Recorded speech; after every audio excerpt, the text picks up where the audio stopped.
kulligeen ba anagoo gacnaha heesano ayaan rabnaa inaan walaalaheen tusno kuwa u fadhiya ee gartay inaan dad walaalo aan nahay oo aan nabadda iyo wanaaga oo maanta Soomaaliya oo dhan ay ogaatay annagana aan ogaanay macaankeeda inaan maanta ka mar dhalino sababtaas aan isugu nimid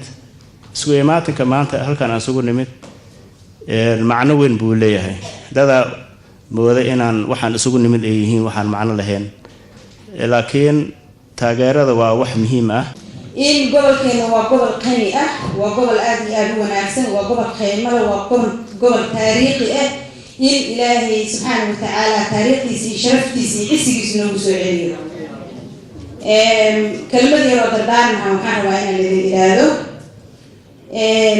macnaheedu waxa waa kelmadaasna gobolka Hiiraan allow geela noogu dhalo anagoo garbasima go'aankeena noo fulaa gacal walaalaan geesi noo kaca inaan ka soo qayb galno dib u heshiisiinta iyo gogoshaasi Hiiraan taal waxaan leenahay dhammaan mujtamaca reer Hiiraan meel kasta ay joogaan nabadaasi iyo dib u heshiisiintaasi aan si qalbiya oo niyad samiya oo wax kasto jiro loogu turxaan bixin karo aan uga qayb qaadano waxaan runtii si buuxda u taageeraynaa una garab taaganahay shirka ka socda gobolka Hiiraan oo ay dadka walaalaha ahi gogosha wada fadhiyaan nabadne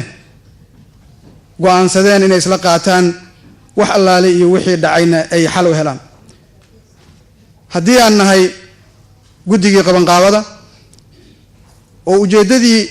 kulankan aan u abuurnay ama aan ugu talagalnay ay ahayd inaan tusino dareenkeena walaaltinimo dareenkeena dadnimo kan dawlad jacaylka kan qaranimo jacaylka kuwa Hiiraan galabta iyo magaalada Beledweyne ku shirahayana waxaan leenahay halkiina ka sii wada walaaltinimadiina soo celiya inta idin ka maqan u yeera adinkoo reer Hiiraan ah idin ka soo baxo go'aan wanaagsan oo dalka inta joogtay inta dibadda joogtada ay ku faraxdo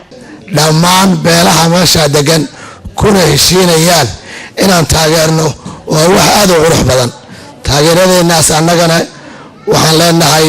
walaalayaal waa idinku taageersanahay ilaahayna ha idin la garab galo waxaan kula talin lahaa bulshada kale ee reer Hiiraan ee joogta wadamada kale ee aan wali taageernay kana qaybtooda ka qaataan annaguna waxaan rajayn doonaa insha Allah mustaqbalka inay ka soo baxaan wax miro dhal ah